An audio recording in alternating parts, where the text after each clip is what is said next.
Okay, good morning. It is July 15th, 2025, and this is the regular council meeting for the town of Rocky Mountain House, and I will call the meeting to order at 9 a.m. First order of business is adoption of the agenda. We have an agenda in front of us. Is there anything that anyone needs to change or modify to the agenda? Councillor Shippold. Thank you, Acting Mayor. I'll also move the agenda as presented. Okay, thank you for that motion. Discussion on that motion? All those in favor? And that is carried. So moving on to delegations. We have two delegations here today. The first one is the Rocky Curling Club, and we have Richard Bono and Gord McCrindle. So we'll get you guys to come up front, and just a reminder to turn your lights on, and then everyone can hear on the live stream.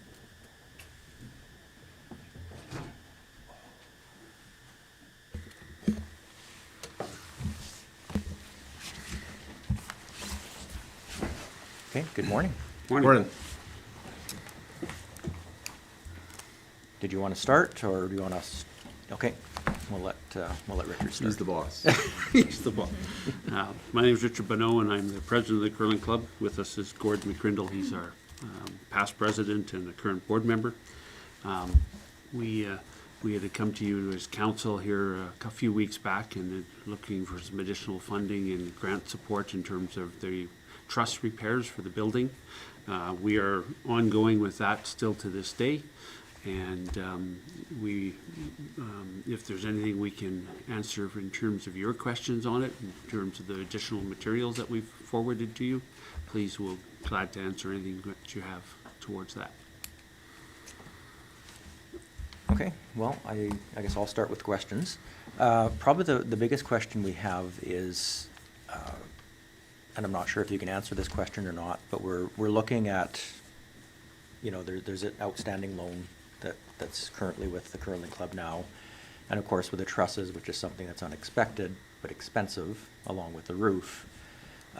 Probably the biggest question that we have as a council is long term.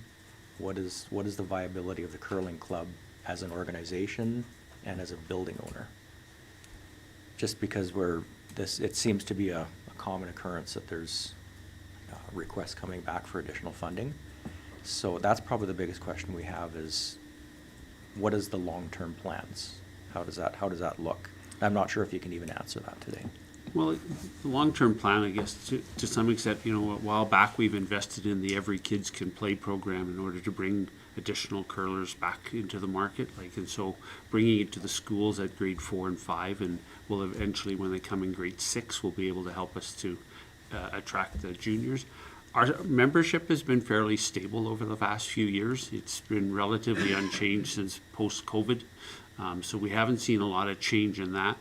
We've had significant increases in the amount of afternoon curling or morning curling with the seniors who've been participating in that area of the club, and we've had great success in our bonspiels that we host.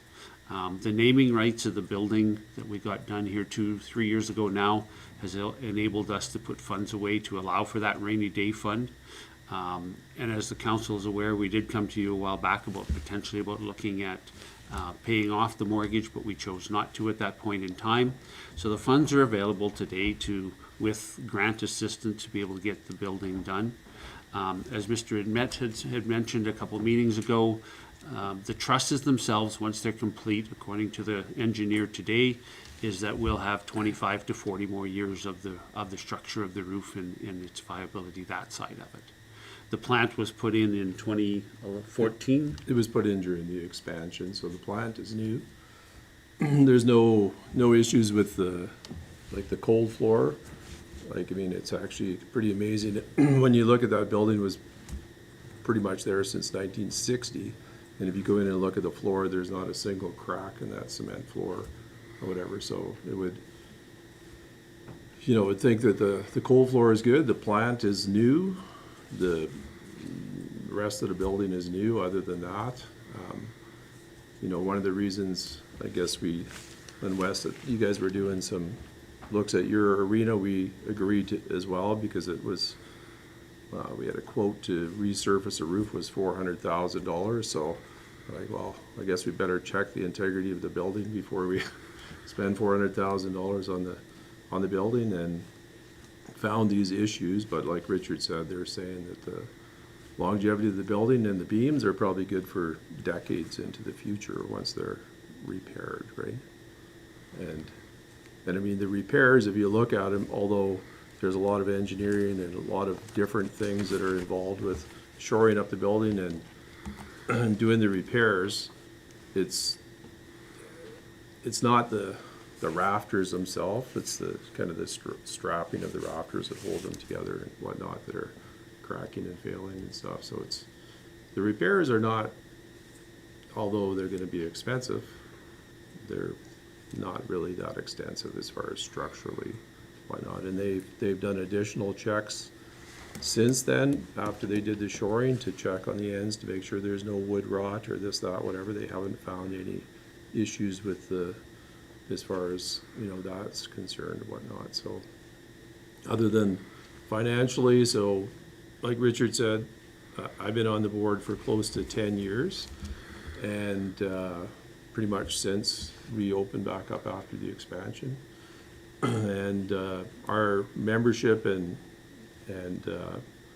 expenses, this, that, whatever, have been pretty stable over those 10 years, haven't really changed a lot. There's a little influx of whatever. I mean, we have people in their late 80s to 6, 7 years old, right?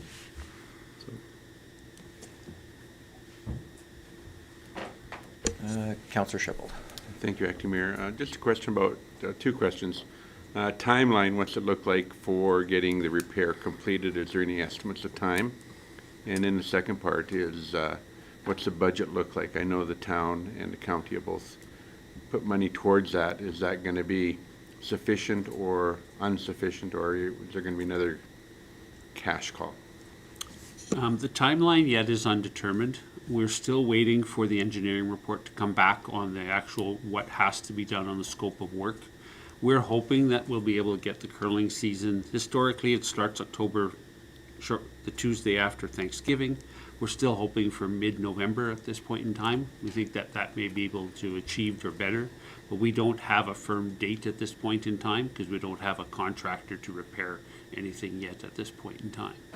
Now, I'm sorry, I forgot the second question already. Financing. Oh, in terms of financing, the curling club's been able to run surpluses the last few years.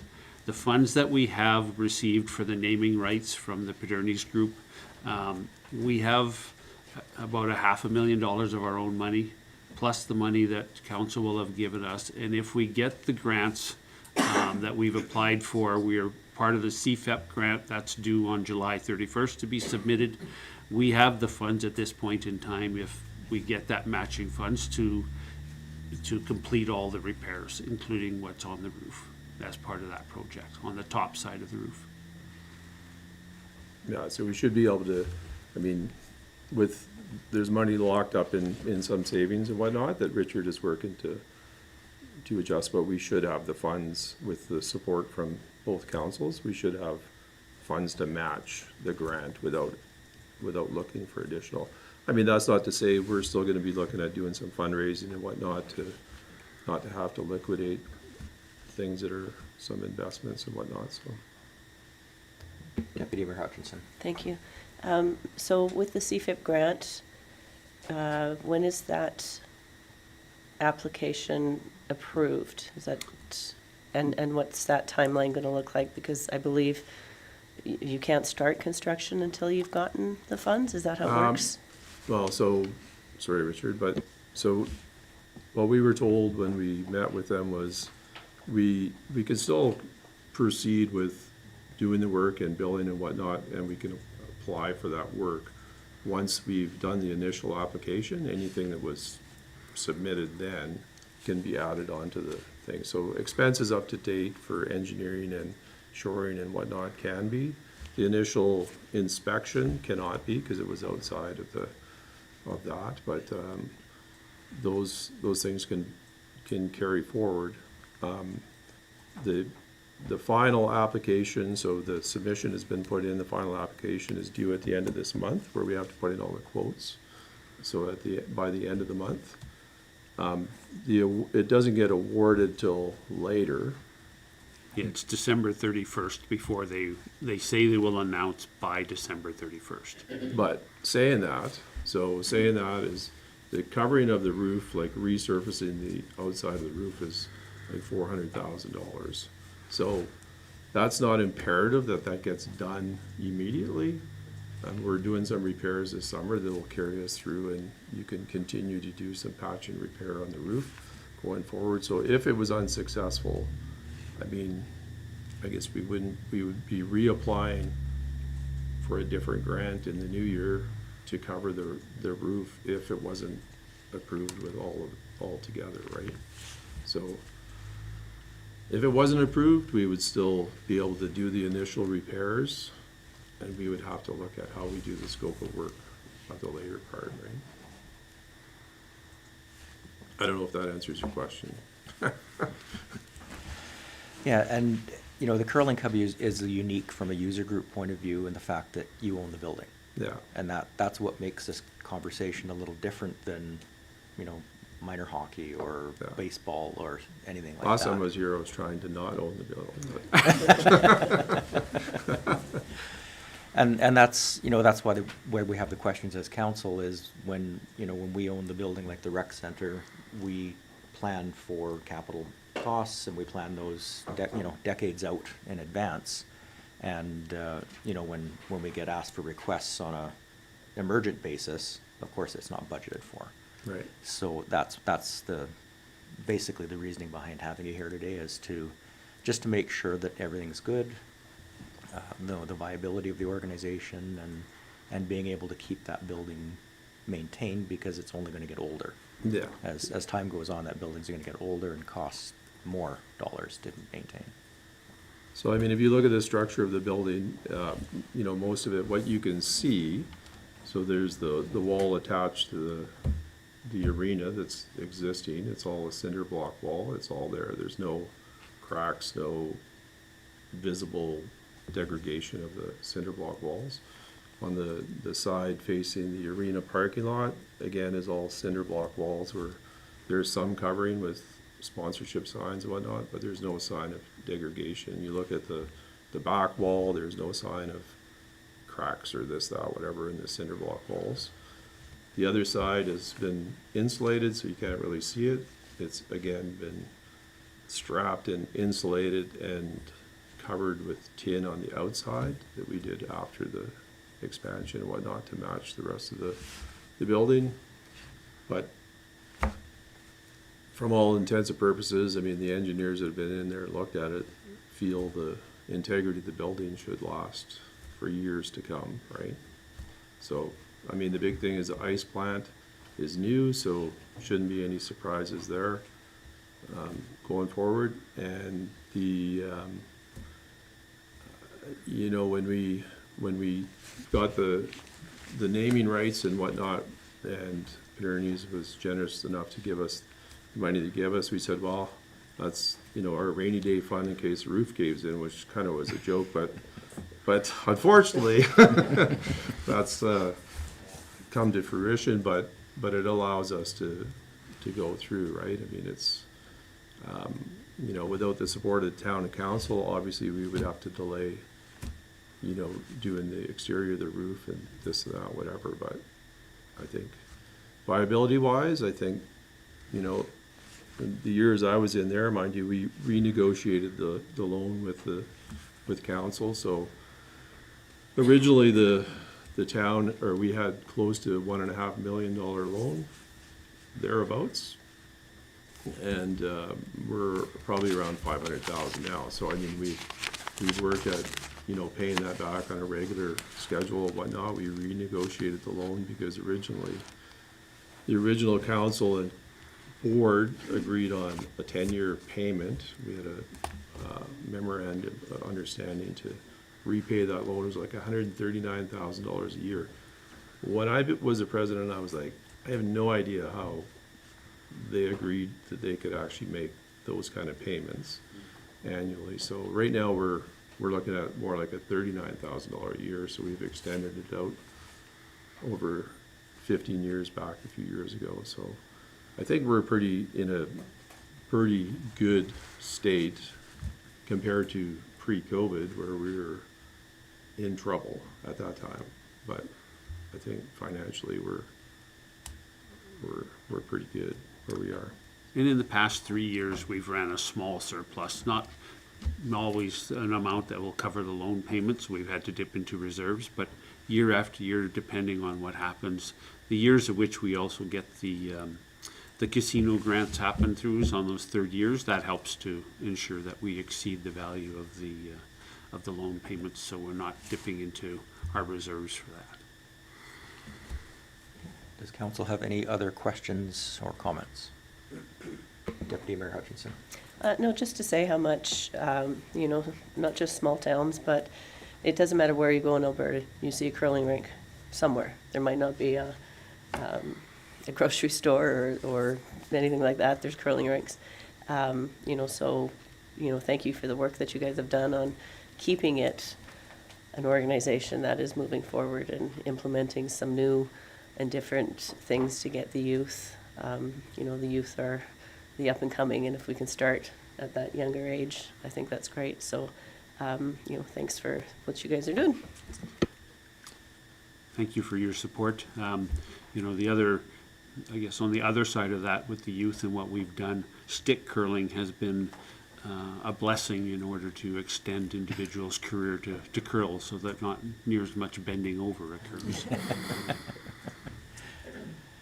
Okay, I am not seeing any other questions, so thank you very much for coming in and, you know, answering our questions and being, you know, forthcoming with the information. As Deputy Mayor Hutchinson said, we want to thank you for what you do to the community. We always want to have our user groups, whether it's recreational or nonprofits, we always want to see them succeed. And that's, as a council, that's one of our biggest concerns, is we want to make sure that everyone's set up for success, for success. Say that 10 times fast. That everyone is set up for success and they prosper in the community. All right. Thank you. Okay. Thank you. Thank you very much.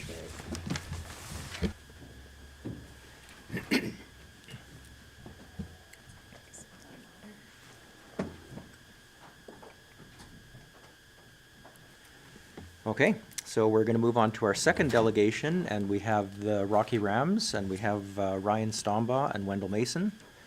We'll get you guys to come up and turn your lights on.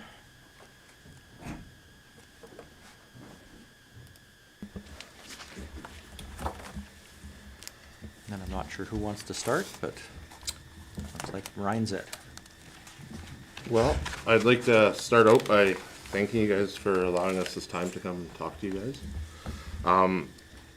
As our delegation request form come in, we are requesting the town council to review the ice allocation policy regarding allocation priorities where the Rams are considered a priority 3 sanctioned adult hockey league and a priority 7 as our sanctioned adult hockey league for practices. So for us, we would like you guys to look over that policy. It hasn't been updated for a number of years, and recognize us as actual junior hockey versus an adult or a minor hockey, and look at moving us to a priority 3 for both practices and games. Wendell? Yeah, so since the 2022-23 season, in our inception when we first started, we kind of just took whatever ice was available at the time, given we all know that the ice capacity during prime time is hard to manage and juggle. So in the 2022-23 season, we went from 8 practices a month to 6, so we went on to a 2-and-1 schedule at that time to open up a extra ice slot every second week for one of the other youth organizations. And with that, at that time, our practices became 7:45 to 9 on week 1, and 8 to 9:15, or an 8:15 to 9:30 on week 2. With that, it allows us, we have players that go to school, Olds College, U of C, Mount Royal. It allows them the opportunity to be able to travel up for practices and stuff as well. And every year it's kind of becomes a long conversation that we start from, feels like we start at square one and have to go through it over again. So we'd like to look at that policy and try to streamline that going forward. Just because we're already actively starting our recruitment for the 26-27 season. And so we have to give those considerations to those players that we're trying to recruit as well for that. Not just players, it's also the volunteers and the staff members of our team. So we are a nonprofit running as a small business in the community. And like Wendell said, our league meetings are usually planning out a year in advance, where a lot of the other user groups are, you know, they know they're going to be on the ice this coming year, but they don't have their numbers. They don't have, you know, game slots, anything like that planned until, you know, July, August, even into September, where we're working almost like Wendell said, a full year in advance. So our AGM this year was in May, and a lot of that is this season's already planned for our league. They know the teams that are in there. They know what's moving forward. There's some minor changes happen, but the bigger thing is our AGMs are planning out a season in advance.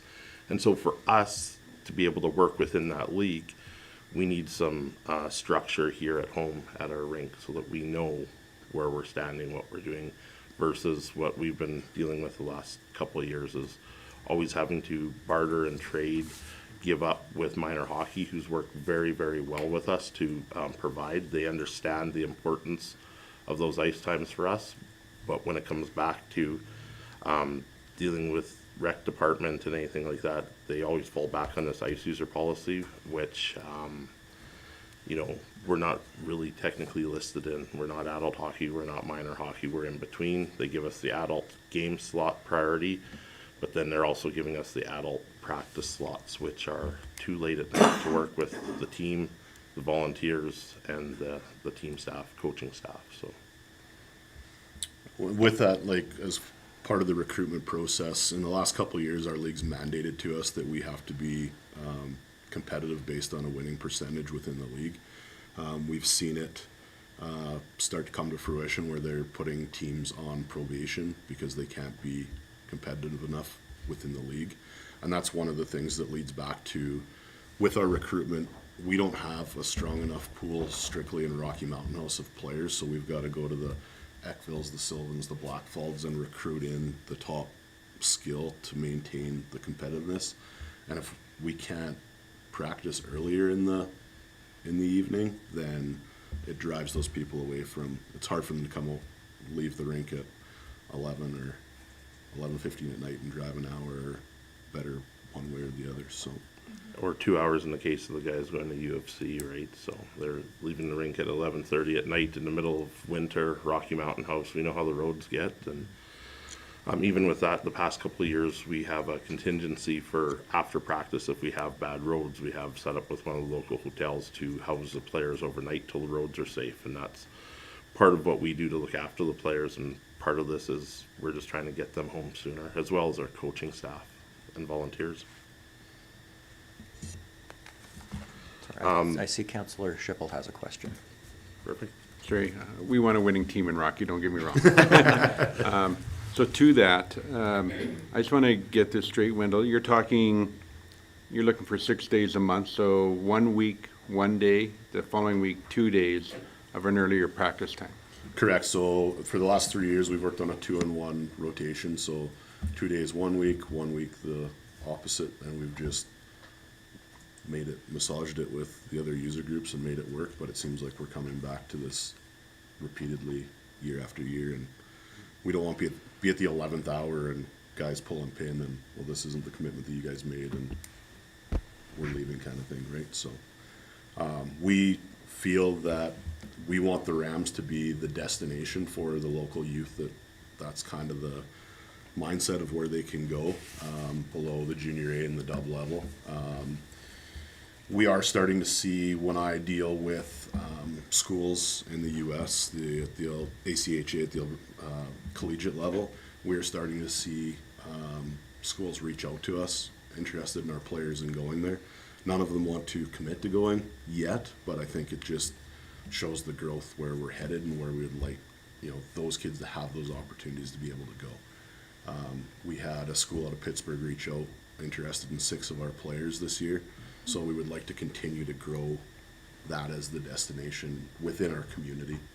The local minor hockey association at their AGM just rebranded their entire organization to the Rams as well. Similar to what you'd see in an Olds or a Blackfalds where they follow that junior setting. So we would prefer to keep that and work with those teams. I know last year we went out with a couple groups and kind of helped them. And it was like, hey, these are guys that have played elite level hockey and for whatever reason have come back to play at the junior level, whether they're going to school or just want to work or whatever. So we would prefer to continue that in a positive light. And it's not, and like Councilor Schickel said, it's not always about winning, but we do want to win, right? It's, at the end of the day, it's about the community and the community support. That is the one thing that we have in Rocky, is community support from our fans, sponsors, corporate partners is huge. We're known around the league as the loudest barn in or arena in junior hockey. It's been on Spit and Chicklets. All these other posts talk about how loud our playoff games get, how crazy it gets, all that fun stuff. The part where we're behind the 8 ball is we're kind of at the end of the road when it comes to it. There's nothing west of us. There's no big cities. There's no big communities. We're bound by that. So that we cannot change, but the community support more than makes up for it. And that's helped grow the team and continue us on, whether it's winning or giving back to the community. And there's a ton of other things that we do for the community or within the community. Like I said, we're a business, but our business isn't to make money. We're a nonprofit. So everything that we make at the end of the year goes back out into other user groups and other community groups. So we keep enough of a slush fund moving forward every year so that we can continue to operate. And realistically, we have enough that we can maintain 2 years if we were to have a unfortunate situation with dollars and cents. But for the most part, we're giving back between 15 to 25,000 a year to the community, whether it's through working our 50/50s with Roar and different groups to the ticket giveaways at some of the local events we do. Yeah, just I guess to echo on that part of it, we participate annually in the Parade of Lights every year. Last year we gave away roughly $8,000 worth of tickets and stuff back as part of that. We do a teddy bear toss with Santa's Anonymous annually. We hosted an anti-bullying campaign. So there's things that we want to continue to attract those players and drive that within our town as well. Councillor Caprero has a question. Thank you. I'm just wondering, so what's like the ideal practice time for you guys? And are the game times okay? It's more the concern on the practices? What is that ideal? So the time? games are fine because typically we submit our schedules. I've already submitted it to Shelley for this year. Like we try to be out like end of June, first part of July, have the schedule up from the league so that the rest of the planning can take place. We would just like to keep it consistent with where we've been. We're not asking for more or anything different. I actually spent some time going through a schedule. I'd rather build solutions than come with problems, but it seems like we've got to a problem that we can't come up with a solution. So we've actually built like mock schedules, sat with Shelley for hours in the town, like just how do we make this work? So yeah, we want to keep the same practice times that we've had, and the game times we make it work within the league. So our league has mandated us to not start games past 8:30 at night, so games cannot start past that time for travel and safety reasons. So we talked to the league this year about mandating that for practices. All the other teams in the league said it's a moot point, it's not worth voting on, because in their communities, none of them have that issue of starting past 8:30. So we put up our hand and said, hey, we have that in Rocky every year. Maybe we can vote on it.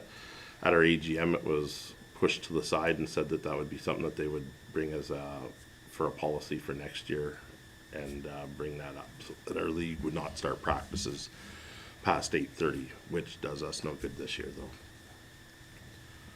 Councillor Caprero, you had your light on still. Do you have a question? No. So, Deputy Mayor Hutchinson. Thank you. So in your original delegation request form, you refer to the original agreement that has not been adhered to for multiple years, and then to review and amend the agreement. So where excuse me, is this agreement attached? Excuse me.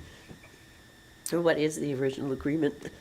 So the original agreement, when I came to town council, year number one was to work with the community to provide us ice times and everything we had. We got a letter of support from the town saying that. There is no formal agreement. It was the second meeting that we had with the, in front of town council before most of you were here. I think there's a few of you that have carried over. We asked again for a review of the ice user policy. At that time, it was Mayor Burke that was there, and it was reviewed. But again, it wasn't adjusted to represent us being a junior team in there. We were simply tossed back into the adult category.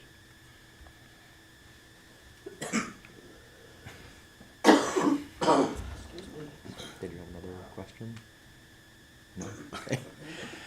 So just going back to your ask, basically you want us to look at the ice user policy and then look at your game, what the game policy is for the junior Bs and what the practice policy is for the junior Bs. Correct. That's what your request is, yeah. Yeah, and to maybe make it reflective of there being junior hockey in this community, because it states minor hockey and adult hockey, where in fact we're junior hockey that falls under Hockey Alberta, Hockey Canada. So we pay the junior rate. We've come to that agreement that there would be a blended rate for us as a junior team. We're not paying the adult rate, we're not paying the kids rate, we're paying the junior rate. So we would hope that the rest of the documentation kind of shows that. So we do pay a premium on our ice times. So are you part of Cal as well, No. or so just Alberta, Hockey Alberta? Hockey Alberta, so we fall under their junior program there, and we're playing in the Heritage League. Councillor Schipple, did I see you had a question? Yeah, I just want to be clear on what the ask is. It's more specific, just so I, with the game days and the practice days. So the game days are, you'd like an earlier game time? No, games are fine, we're just looking for So- us. I guess the ask is to look at the practice, where they have us classified as adult hockey. We're a tier 7 in the policy. And we would like it to be reflect us being a priority 3 for our practice, for the 6 practice times a month as well. Okay. So we're only looking at practice times then? Correct. Okay. Yeah. So currently you're priority 3 for games and priority 7 for practice, and you're looking for priority 3 for both games and practice. Correct. Okay, do we have any other questions, comments? Okay, I'm not seeing any more. Do you guys have any other points you'd like to present to us? I could leave this, what we put together for you guys Yes, if you'd like. please, that would be great, yeah. Make sure I Okay. didn't doodle on it. So I'm not seeing any other questions. So again, we thank you for your organization. The junior B team is important to Rocky. Of course, we want to see a winning team because we want to make Rocky proud and represent us throughout the league and Alberta. So again, thank you for what you do. Thank you for bringing junior B back to Rocky. And we hope that the Rams have a very successful season and continue on very, very profitable. You bet. Perfect. Thank you for your guys' time. Okay, thank you.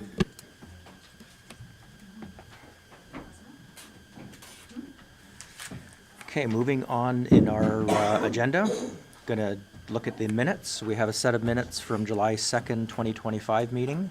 Is there any errors or omissions or anything that needs to be changed on those minutes? If not, just looking for a motion to accept those minutes as presented. Councillor Musker. Thank you, Acting Mayor. I move that we accept the minutes from the regular council meeting, July the 2nd, 2025. Okay, thank you for that motion. Discussion on that motion.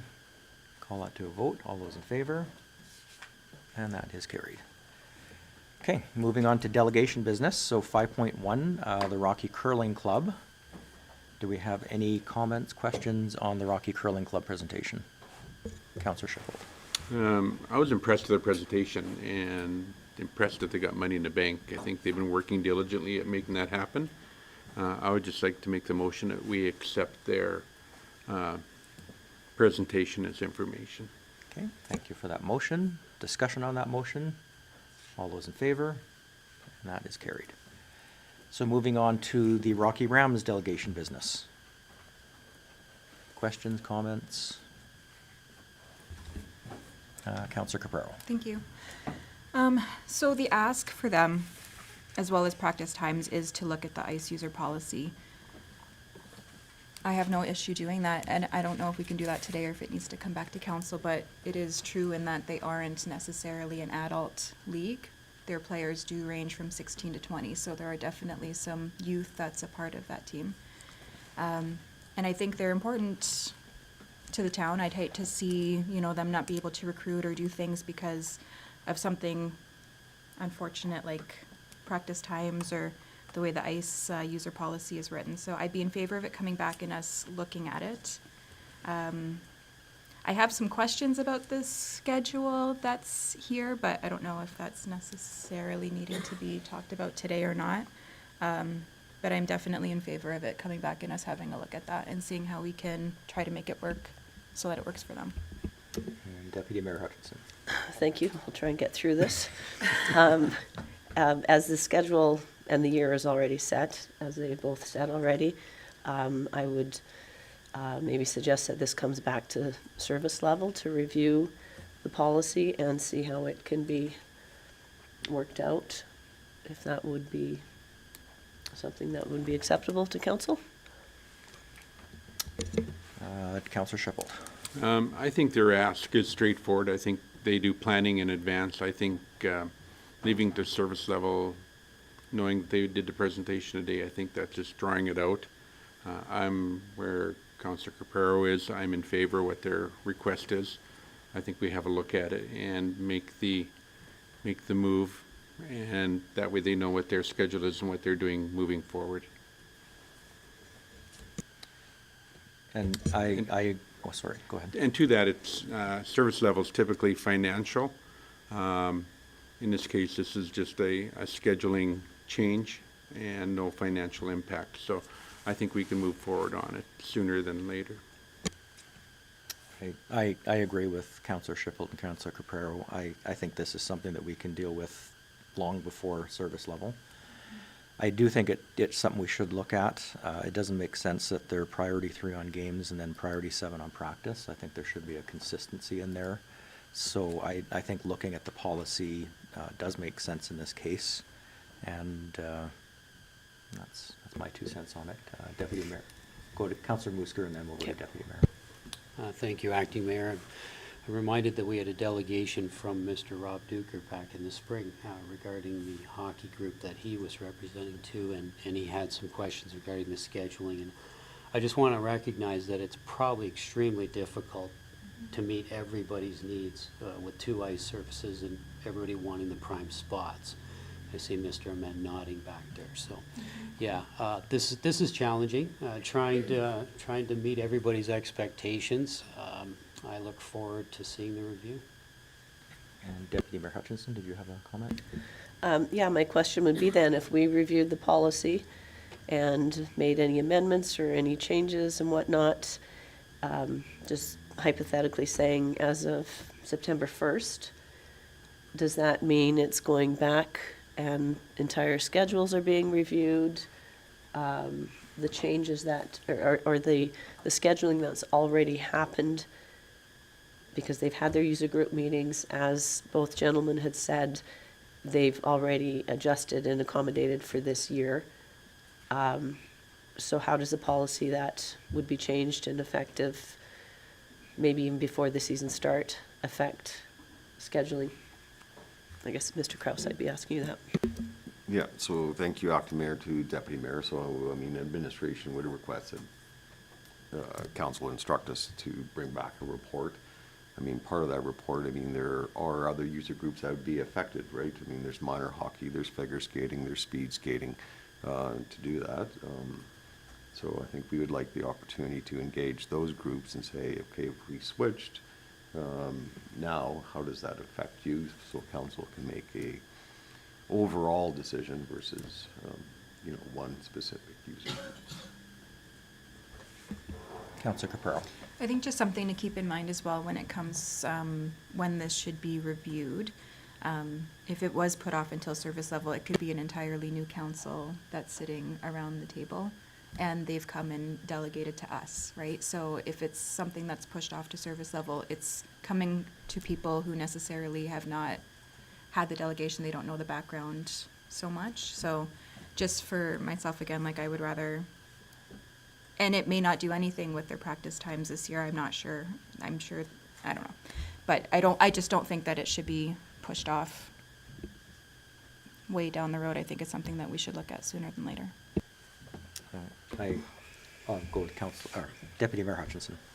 Well, and where I struggle is that they knew the hockey season was coming. And like I said, they've had their user group meetings, and all groups have been scheduled and accommodated to work based on the policy that's in front of us. So if it was a concern, I guess my question would be, why wasn't it brought to us sooner? So that before the user group meetings and the scheduling of the minor hockey and the speed skating and all the other groups wasn't already put in place. So, Dr. Mayor, just to provide probably a little bit of background here. So, I mean, in the past, like last year, I mean, this policy was still in place, right? And this policy was followed by administration. But the Rams and minor hockey worked it out for a different practice schedule for the Rams. My understanding is this year, minor hockey's numbers are growing. So they need that ice time where they can't give up ice time. So through the user meeting, this is what was established, which pushes the Rams practice out, because under the policy, the youngest players start earliest and work its way to the latest, and that's actually where the Rams are. They're the oldest, you call them junior group or youth group by age, so policy. So that's the way this was developed. So this year, from my understanding, Mr. Edmet can correct me if I'm wrong, minor hockey doesn't have, with their numbers, ice time they can give up, just based on the numbers they have and the numbers of teams they're going to have. So that's where we're at today. So,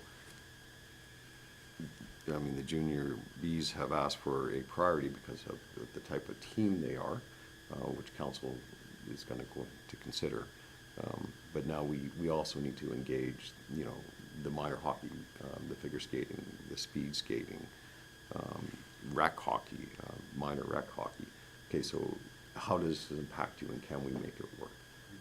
So I think we, or administration, can bring that report back to council, so at least you have input from all of the user groups to see if an amendment to the policy is required or justified.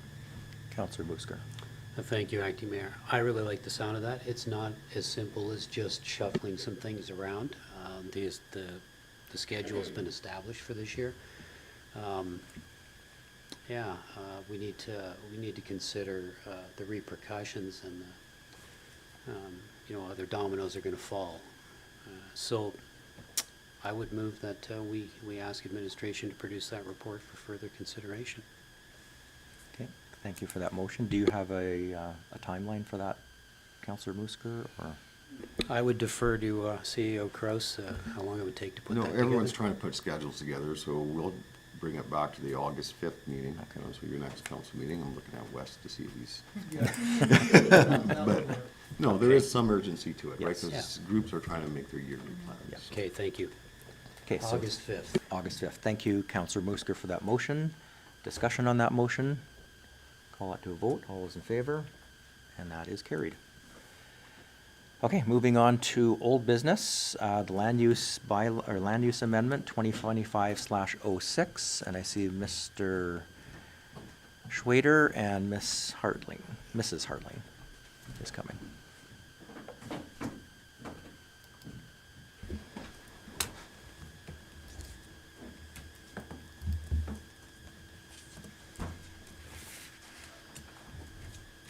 Good morning, Your Worship and Council.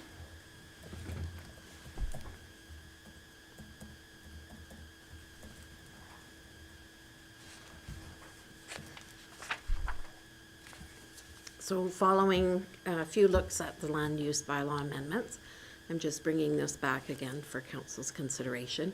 We're hoping for first reading today, and I just wanted some direction from council if you would like us to go through it line by line, or if you would just like us to touch on the items that we covered the last meeting, which is the landscaping and stormwater management, portable storage units.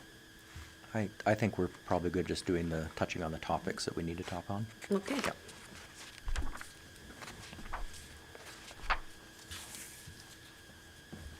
So I'll refer to section 3.12, which is landscaping in non-residential districts. So further to council's feedback, we did create an objective-based approach to it. There were changes made. We basically got rid of most of the regulations in that area and replaced it with the objective-based approach.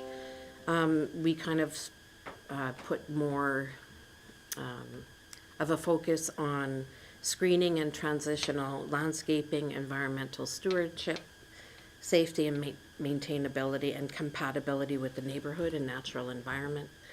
Other items addressed changes to ensure that all parts of the parcel not covered by buildings, driveways, parking areas, pedestrian facilities, storage, display areas shall be seeded, xeriscaped, or left with natural grass cover to the satisfaction of the Development Authority.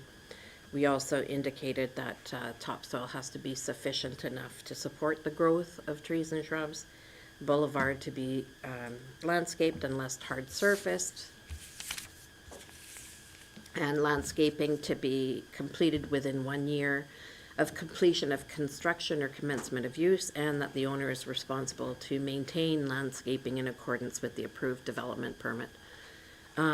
Securities for landscaping were removed, and I don't know if council has any questions on the proposed changes that were presented. Do we have any questions on this one particular matter? I think in this you've captured the conversation that we've had well, so I'm not seeing any concerns, so we can probably move on to the next one. The second section was just in reference to the stormwater plans and drainage. That came up, and so we have provided kind of a generalized look at how landscaping and drainage, stormwater management is looked at. So it starts with higher level authorities, and those higher level authorities bring down to our more local level. We've got our master utility plan, which covers drainage under that section. Like that kind of marries to our design guidelines, and that then is tied to our land use bylaw in terms of responsibilities for grading and drainage. Okay, do we have any questions on this particular one? No? No? Okay. I think we're good. Home occupation, class 2, just wanted to reference that we did remove the section 3.25.7. That was removed as we do not enforce idling in the municipality. Section 3.35, we made the changes we went from CCANs to portable storage units, provided a definition for same. In residential districts, we basically changed it to allow for temporary portable storage units, 6 months for construction, 7 days for a move. And then in other districts, we removed the requirement that we could only permit them for 3 years. They'd have to take them off for a month, and then they were allowed to apply again to bring them back on. We felt that was, in an effort to reduce red tape, we decided, this, especially the industrial district, it's not inappropriate for a CCAN to be on the site, provided they meet the regulations in terms of treating them as an accessory building. So we reduced the red tape in that regard, and so we're allowing them in all, these other districts. Some of the conditions that we included for portable storage units is that they're not allowed in the front yard of any parcel unless approved by the Development Authority. They cannot diminish parking. They must be aesthetic, maintain a good repair and meeting the design and character of the neighborhood. They may not diminish landscaping, and securities may be required, and that's just to ensure that the conditions of a development permit for example, screening, or that it be painted, or that a logo be placed on it, that we want to make sure those conditions are in place, and the security is for that reason. Does council have any questions regarding portable storage units? I am not seeing any questions, so Okay. we're good to move on. Okay. I just wanted to check throughout the documents, like any place there were like reference to CCANs, we replaced that with portable storage units. Core commercial district, we did add some discretionary uses, contractor general without outdoor storage, data processing center minor, electric vehicle charging station, group home, monument and sign, window. Those were added as discretionary uses. In the core commercial district, the regulations were changed to allow for a dwelling unit at the rear of a commercial use. We also made changes to remove the requirement for the second-story facade. And the reason behind that is that we did have a few inquiries from residents, and there was I think it provided some challenges to some of the folks who wanted to apply, because it does add extra costs if they didn't want to do the second story or do a facade. We did look at different municipalities such as Canmore, Banff, Jasper, and we did see a mix of both single-story and second-story buildings. In the local commercial district, we did add contractor general without outdoor storage, data processing center minor, electric vehicle charging station, monument, and window sign. We also changed the regulations so that a dwelling unit could be located at the rear of a commercial use, subject to the additional regulations like a separate entrance and that sort of thing. It would also still have to comply with building code. Under the highway commercial district, we added contractor general with outdoor storage, contractor general without outdoor storage, data processing center minor, electric vehicle charging station, monument, and window sign to the list of discretionary uses. And a condition was added for screening for outdoor storage. Additionally, regulations were changed to allow for the dwelling unit at the rear of the commercial use, was subject to the same regulations. Industrial use, we added to the permitted uses, contractor services without outdoor storage, and electric vehicle charging station. To discretionary uses, we added contractor services with outdoor storage, data processing center minor, data processing center major, monument, personal service, and window sign.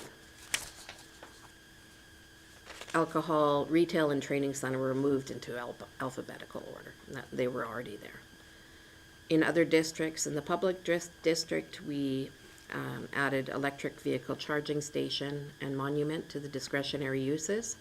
Environmental open space district, we added to the discretionary uses monument. Future development district, monument was added. And brownfield redevelopment overlay, we did do an update and added the civic addresses under section 9.4.3.2 and 9.4.3.3. Changes were made under section 10.4 to the subdivision and development appeal board, and again, that's just to account for the change to the LPRT, or the Lands and Property Rights Tribunal. And that was a change that came about as a result of a change to the Municipal Government Act. We did make changes to when a development permit is not required, and this is again another red tape reduction initiative.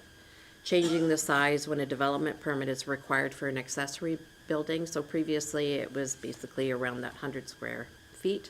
So we increased that to 108 square feet or 10 meters squared, which aligns with building code. So now, if a building permit is required, a development permit is also required. We would still want to see the same setbacks and whatnot for anything under that size, but a permit is not required. Electric vehicle charging station was also added in this section, meaning a permit is not required if it's part of a parking facility or a gas bar that's previously been approved as such. Window sign was also added, provided it meets the regulations under that section, 5.8. Application for development permit. So we have a large list under our land use bylaw for when a development permit is applied for. There are often times where we don't require all of that documentation. For example, for a simple change in tenancy, we would only require maybe a floor plan, letter of intent.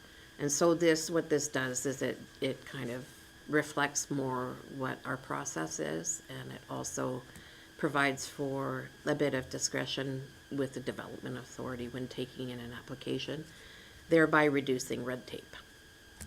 Permit validity under section 11.12, we just added information regarding canceling or suspending development permit, and that is in regards to the section under the land use bylaw that asks that we have that included in our land use bylaw. Section 11.13 and 11.14, again, it was just changes from the SDAB to the LPRT, just depending on where that appeal would go.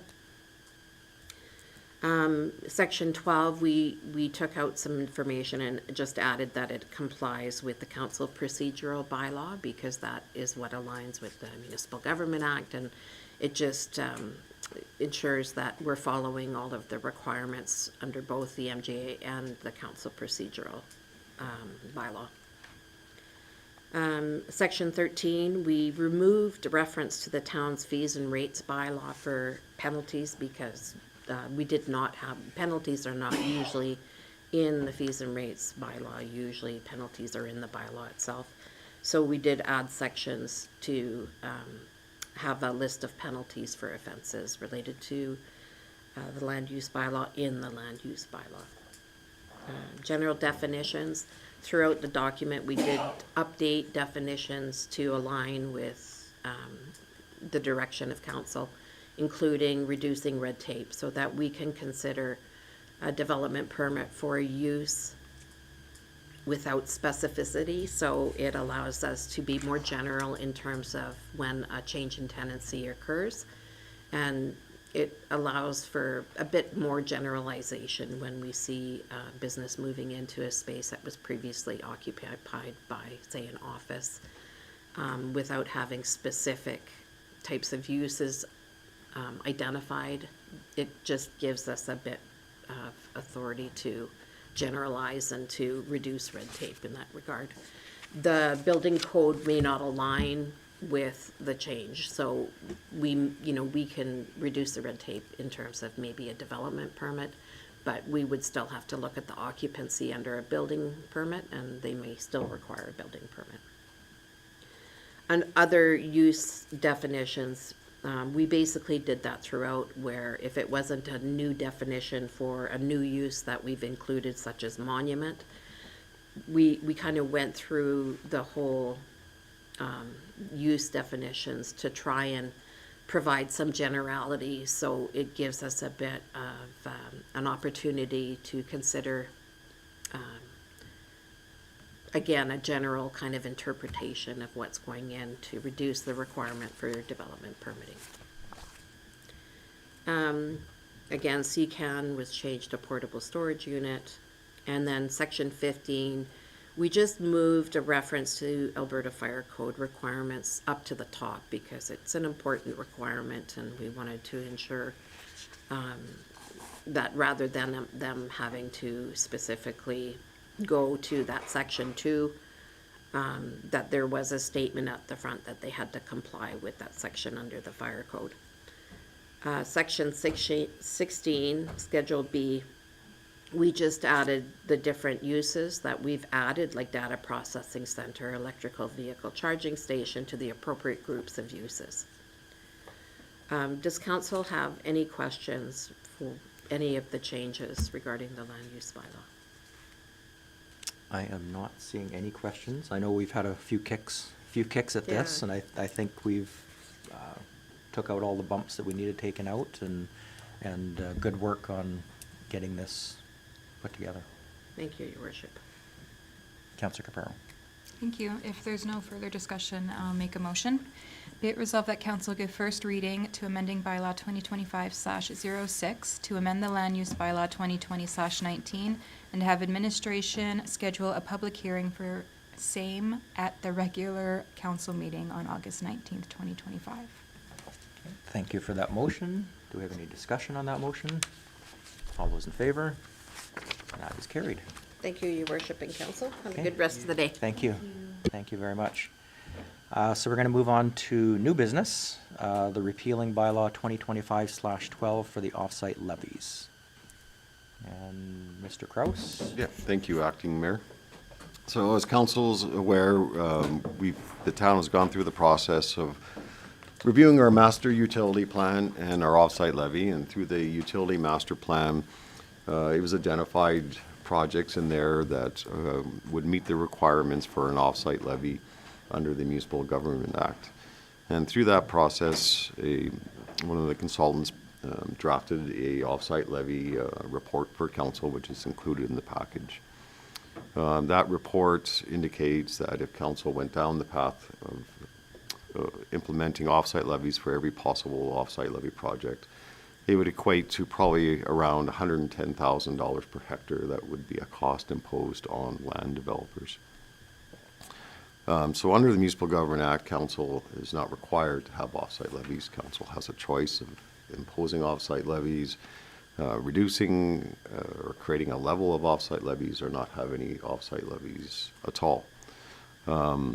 So through the report, drafted for council, which is in the RFD, there's pros and cons of off-site levies, and there's some negative effects, obviously, of off-site levies, and some positives.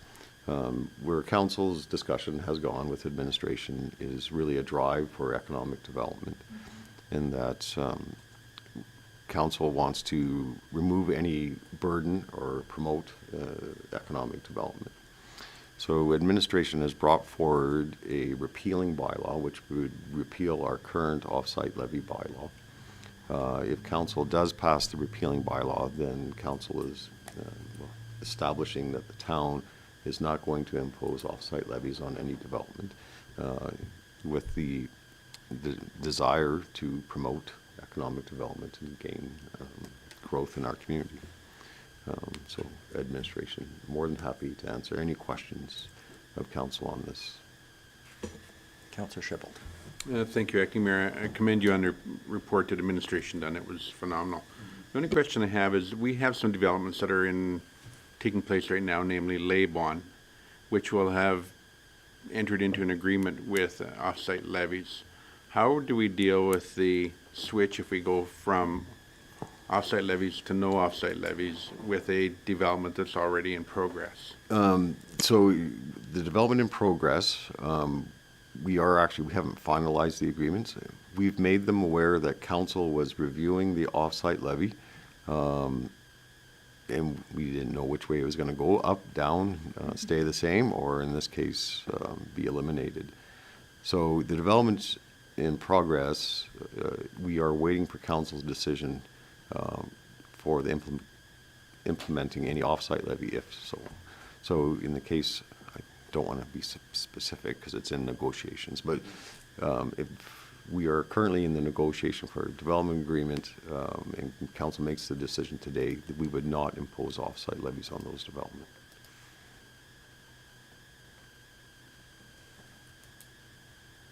Any other questions? Not seeing any questions. Councillor Shipple. Thank you, Acting Mayor. Also make the motion, let it be resolved that council give first reading to bylaw 2025/12 to repeal bylaw 17/04 as presented. Okay, thank you for that motion. Discussion? All those in favor? And that is carried. And Councillor Caparo. Thank you. I'll make the next motion.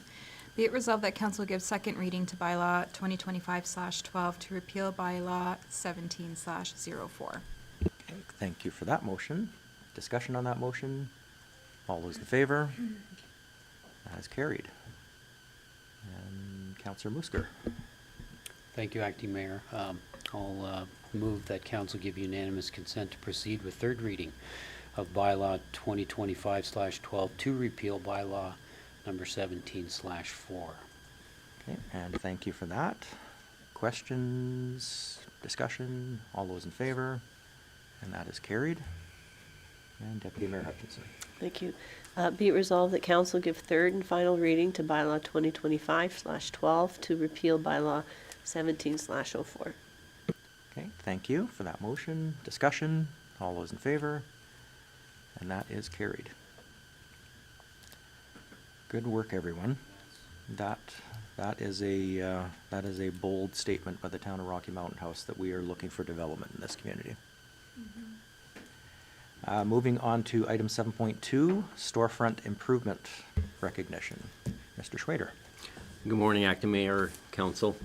At the June 17th meeting, Council gave direction to administration to come up with some ideas to recognize the businesses and building owners that have participated in the storefront improvement program since 2013.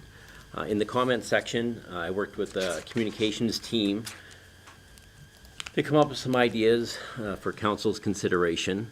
I'll just briefly go through them. It could be one or more of the following. We could do plaques on the buildings. I'm not sure if the owners would like the plaques on their storefronts, but it's an option. The Mountaineer full page with color recognition one time. Social media accounts, we could post it on the social media accounts of the town. Town website dedicated page, staff time would be involved, but page would recognize and display the participants before and after pictures of buildings and town social media, directing them to the page. We have found all the before and after pictures since 2013, so it would be possible to do that method. Another one would be mayor and council presenting certificate to the building and business owners. Staff time would be involved. Framed certificate could be displayed inside the business. Ideally, if council decides to do a method, I guess I'm asking, would we want to recognize right from 2013 or just the ones that have started since this program, recognition program, if we do pass it today, starting it this year? There's some alternatives and a recommended action. Any questions? Council have questions on this particular program. Councillor Shippold. Thank you, Acting Mayor. The only concern I have is this takes out one segment of the people who do some upgrades to their building in terms of frontage improvements. We don't have other programs. If we have somebody who builds a new building in town or knocks a building down and does whatever. So we're really identifying a small portion of people who do wonderful things in our community.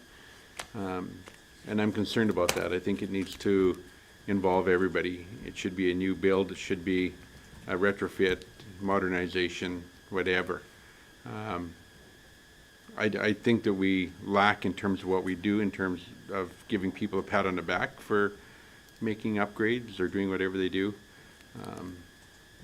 In this case, this is just a small segment of what happens. So I guess my concern is that it's not a big enough picture. So, and that's just my personal feelings, that there's others that should get recognized that we haven't identified in here, and why we just picked on this program. So I just throw that out there. I'm just not 100% sure that we haven't taken it far enough. So. Deputy Mayor Hutchinson. Thank you. I think we've discussed that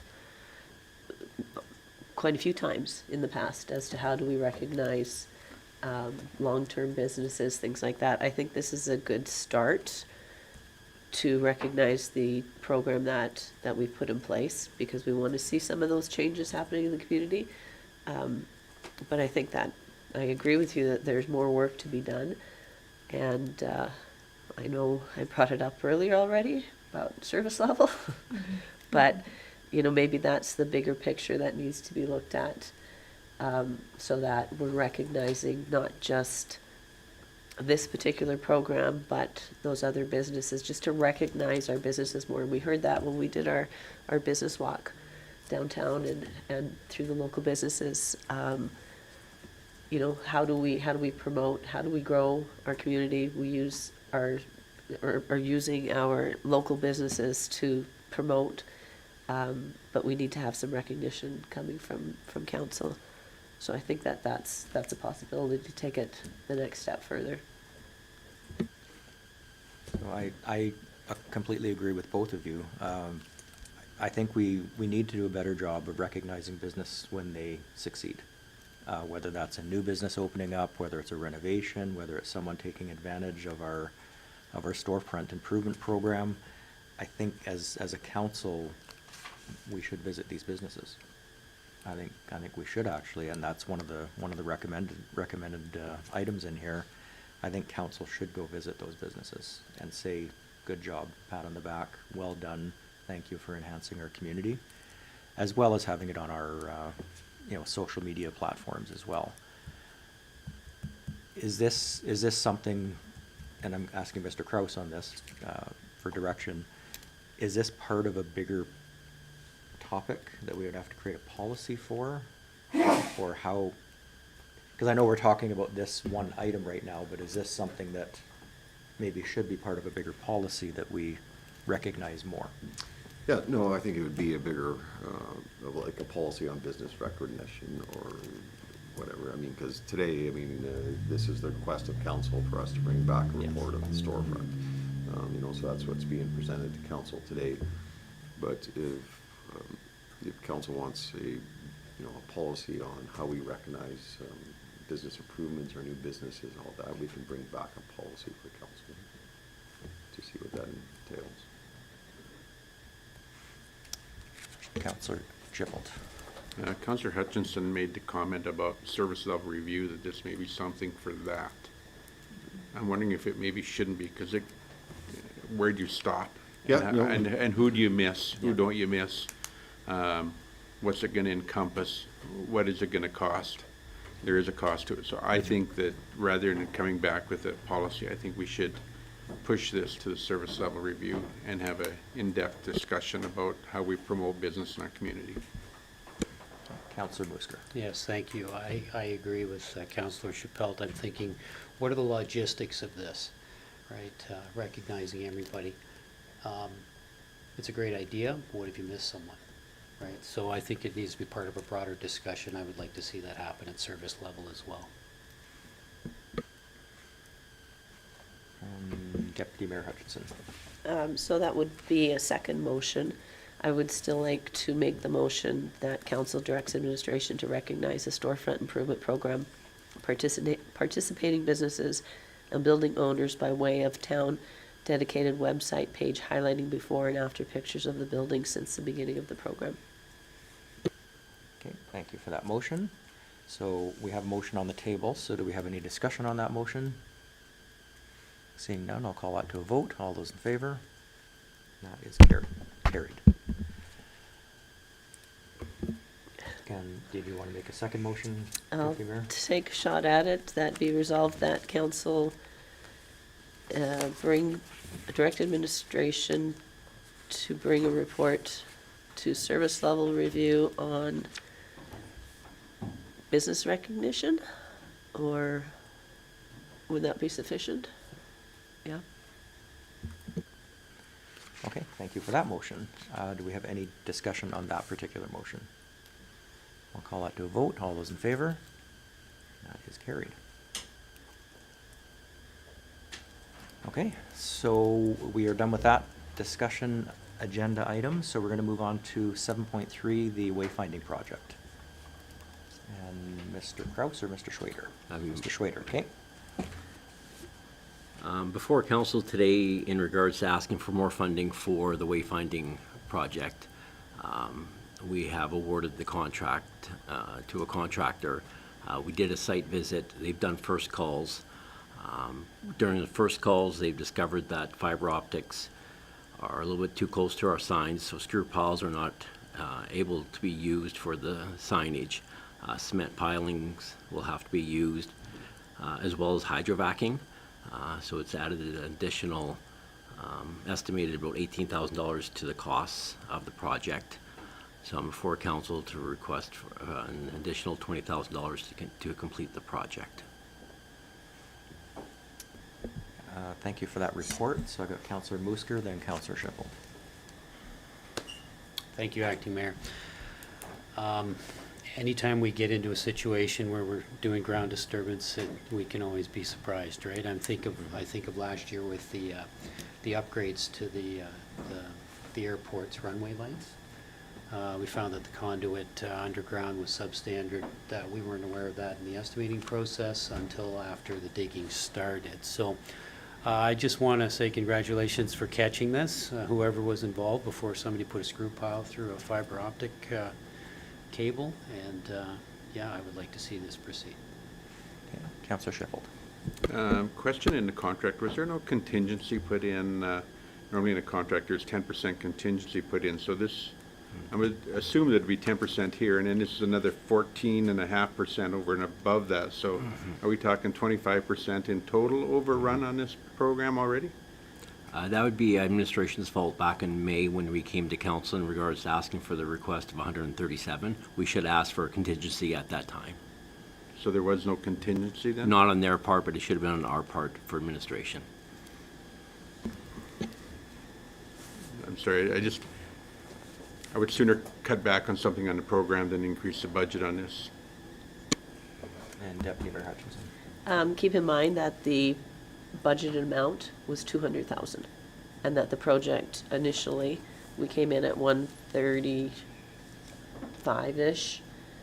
So this is still well under the budgeted amount. So I'd be for, I would put forward the motion to be it resolved that council provide additional funding of 20,000 for a total of 157,928.13 to complete phase 1 from the allocated 2025 wayfinding sign projected budget amount of 200,000. Thank you for that motion.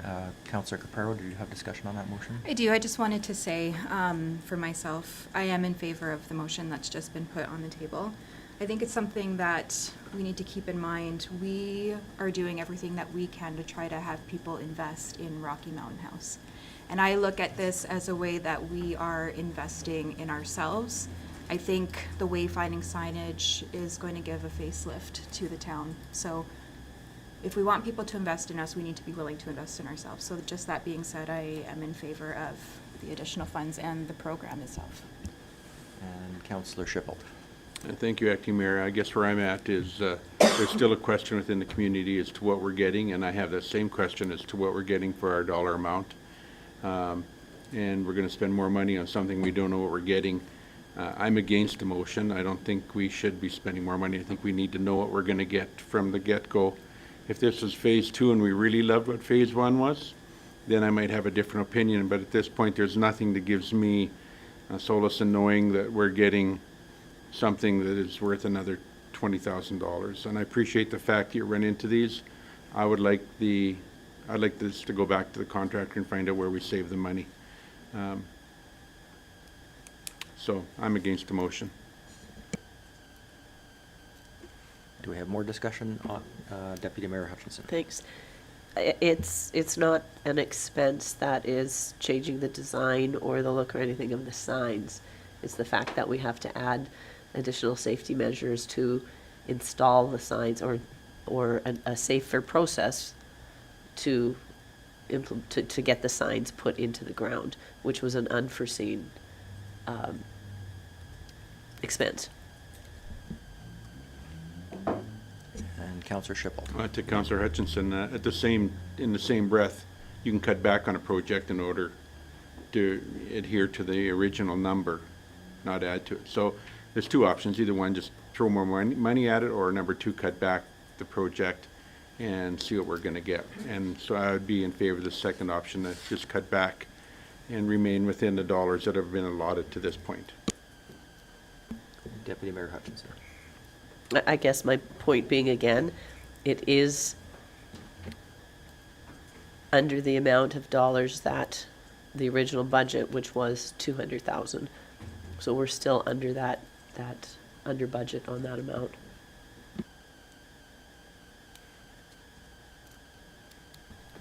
Councillor Musker. Thank you. To Councillor Chappelle, you've asked before and you ask again today what we're getting for this, and it's right in the comments here from the report and what page is on the McKelney report. The signs we're getting can be found. So have you looked at that? You have. So It still gives you options in there as to what the makeup of the signs can be.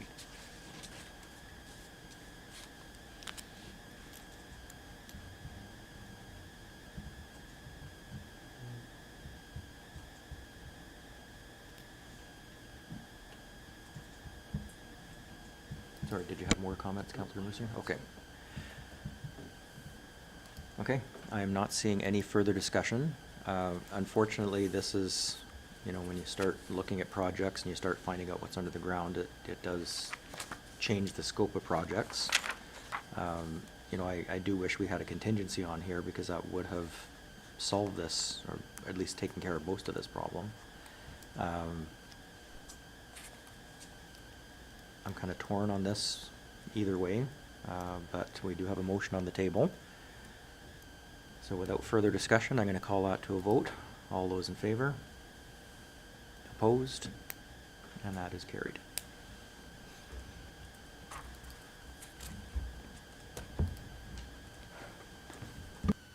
Okay, so we're moving on to item 8.1, the Alberta SiteLink Forum, September 3rd to 5th. So basically, the CAPE is allocating one member from each municipality to attend this. And I guess the question is, because it's free, we should definitely have someone there. Who should this someone be? Should it be our economic development officer? Should it be a member of council? I guess that's why this is on here, is so we can have discussion as to who should be attending this event. Deputy Mayor Hutchinson. Thanks.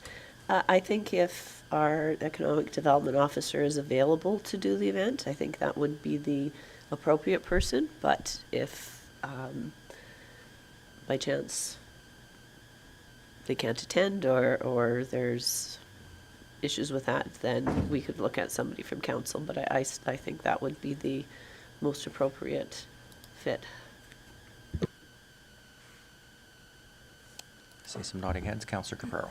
I just want to say I mirror what Deputy Mayor Hutchinson said. I think that we should have our economic development officer attend if he is able to. Just because, again, like it is getting kind of close to municipal election, and the information that a council member may learn, I mean, that person may not be here a month later. So I just think it makes more sense for a staff member to go. Okay, so are we okay to say that our EDO would attend this if possible? Do we need to make a motion to that, Mr. Kraus, or? If council wasn't selecting themselves, I mean, we would send a staff member regardless, I Okay. think, to this event. So you can, I mean, a motion just that the town attend the SiteLink program is sufficient, and we'll ensure we have a staff member there. Okay. Was someone prepared to make that motion? Councillor Caparro. Thank you. Be it resolved that a member of the Town of Rocky Mountain House staff attend the Central Alberta SiteLink Forum on September 3rd to 5th, 2025. Okay, thank you for that motion. Discussion? All those in favor? And that is carried. And we are going to take a quick 5-minute break, and then we can move on in the agenda.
actually do need to remember to pick up a package. We're back on. Okay, we are back to our regular council meeting, and we are on correspondence for information. So we have a couple of items for correspondence for information. Is there anything anyone needs to discuss on that? Or if not, just looking for a motion to accept it as information. Councillor Schiffel. I will so move the correspondence for information. As in- Items 9.1 and 9.2. Okay. Thank you for that motion. Discussion on that? All those in favor? And that is carried. So moving on to activity and committee reports, 10.1, the acting mayor's activity and committee report. My report is there. It was a very busy month again. Lots of meetings with starting off with FCM. And of course, lots of high school graduations and just a very busy month. Any questions, comments? No. And Councillor Capero. Thank you. I'll make a motion. I'll make a motion to accept for information the acting mayor's activity and committee report for June 2025. Okay, thank you for that motion. Discussion? All those in favor? That is carried. Moving on to the council activity and committee reports. Councillor Capero. Thank you. Not too much that I want to touch on unless anyone has questions, but the one thing that I do want to talk about, and I know Deputy Mayor Hutchinson will as well, is that we did have our spring into summer event, and it was great. I don't think the day could have went any better. The weather was perfect. We had so many volunteers show up, which we were incredibly thankful for. We had amazing numbers. I'm sure there was at least 600 to 700 people who have made their way there throughout the day. It was just a really great event, and kudos to the committee and a big thank you to all of the volunteers that were there and fellow council members that volunteered their time. It was very much appreciated. Okay, thank you. Any questions for Councillor Capero? If not, we'll move on to Deputy Mayor Hutchinson. Thank you. Yeah, it was a crazy busy month. Just a few things I want to touch on. The healthcare professional engagement team, as I've said in the past, the becoming a society on their own has happened. We've opened our own bank account. Moving forward, there's going to have to be some changes made or updates made to the bylaws to recognize that they're a society now, so there'll be some changes as to how members will be recruited. So that's something that's in progress. The Westview Lodge Seniors Country Fair seems like it was forever ago, but that one was a great event put on by Westview Lodge in partnership with some of the support services. There's about 575 people in attendance for that one. We started work on the Summer Games Bid Committee. We are still looking for some members at large. We have one confirmed and one possibility, so we would still be looking for one more member to sit on that. That will be looking like, I'm going to say maybe 3 or 4 meetings between now and the end of August. So if anybody has an interest to sit on that, then please reach out to myself or the rec department, I guess it would be. Unstoppable Housing, or nonprofits, are moving forward with a unique idea.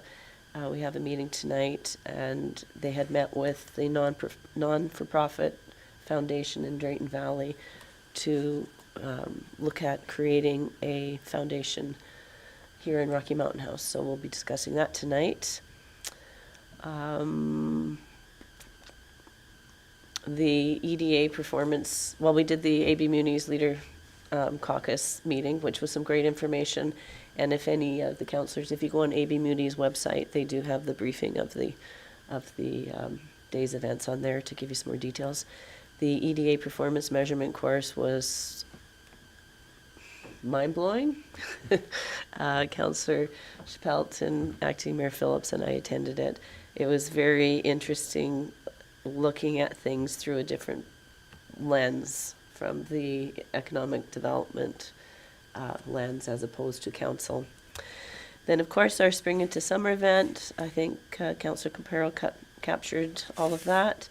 And just to remind everybody that we did receive the grant for our Alberta Day event, which will be taking place on August 31st. We'll have a day event, a couple hours with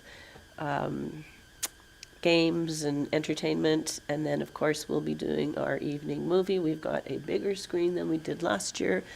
Have not decided yet on the movie, but stay tuned for that. And so that will be happening on August 31st. And that's about it. Okay, thank you, Deputy Mayor Hutchinson. We're going to move on to Councillor Musker. Yes, thank you, Acting Mayor. Just a couple of highlights here. Both Ange, my wife, and myself were able to volunteer at the spring into summer event. We had a blast. It was just a great time there. The second one is Michelle Woodsky's retirement from 14 years of service at the public library. I just want to publicly recognize her years of service and thank her for all her time there. Okay, thank you, Councillor Musker, and we'll move on to Councillor Shippold. Thank you. My report is there if anybody has any questions. I try to highlight everything in my comments, so feel free. Okay, thank you, Councillor Shippold. And we also have Councillor Ald's report in there as well. Councillor Ald unfortunately could not be here today, but his report is here. So I will make a motion to accept the council activity and committee reports as presented. Discussion on that motion? All those in favor? And that is carried. And now we'll move on to the Mr. Kraus show, the activity reports for administration. Yeah, thank you, Acting Mayor. So the department's reports are before council, and if council has any questions, be glad to answer them.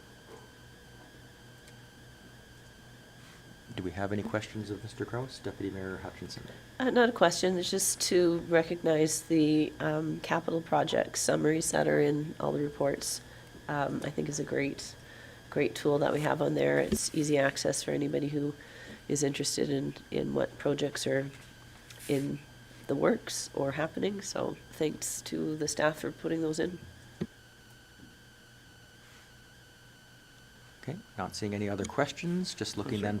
Oh, sorry, Councillor Shippold. I only have a question under planning and community development.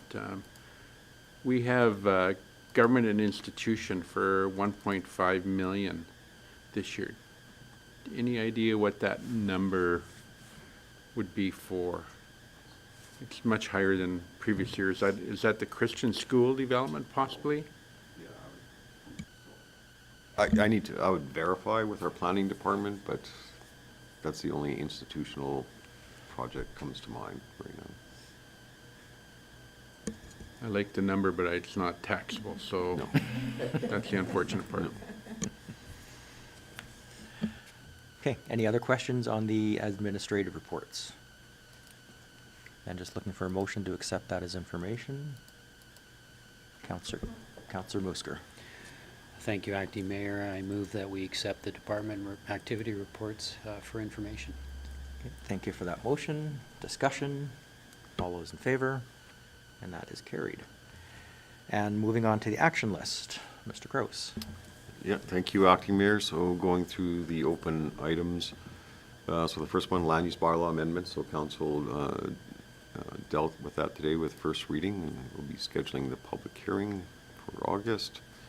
Storefront improvement for recognition. Council actually dealt with that today, so that is complete.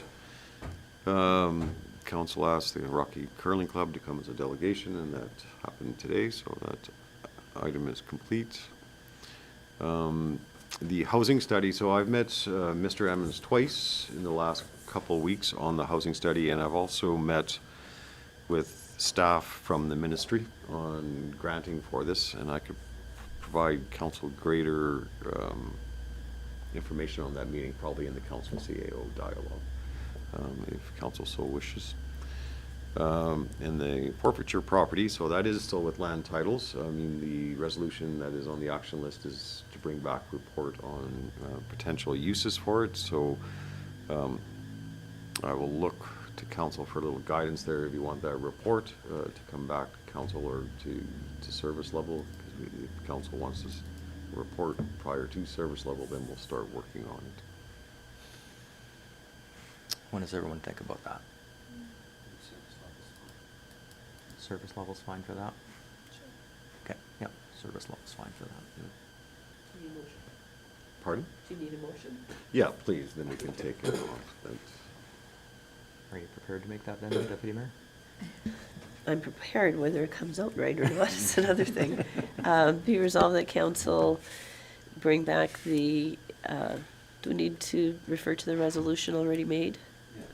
Resolution 2024/582 to service level. Okay, thank you for that motion. Discussion on that motion? All those in favor? And that is carried. And that is our action list. So unless anyone has any other questions, just looking for a motion to accept the action list as presented. Councillor Caprero. I will go ahead and make that motion. Okay, thank you for that motion. Discussion? All those in favor? And that is carried. Moving on to item 14, administrative inquiries. Do we have any administrative inquiries today? I am not seeing any, so we're going to move on to notice of motion. Do we have any notice of motion today? Okay, then we will, does anyone need to take a break before we move into closed session? No, then I'm just looking for a motion to go into closed session. Also make that motion, your acting mayor, that we go into closed session. Session, okay. All those in favor? And that is carried.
already.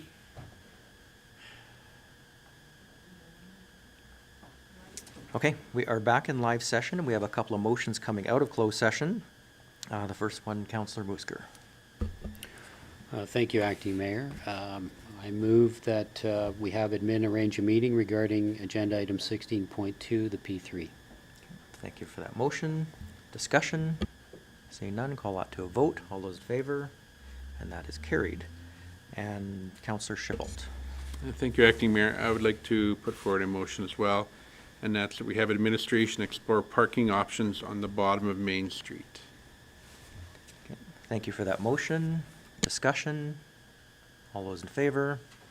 That is carried. And Councillor Caparo. Thank you. I'll make a motion to accept for information the CAO dialogue.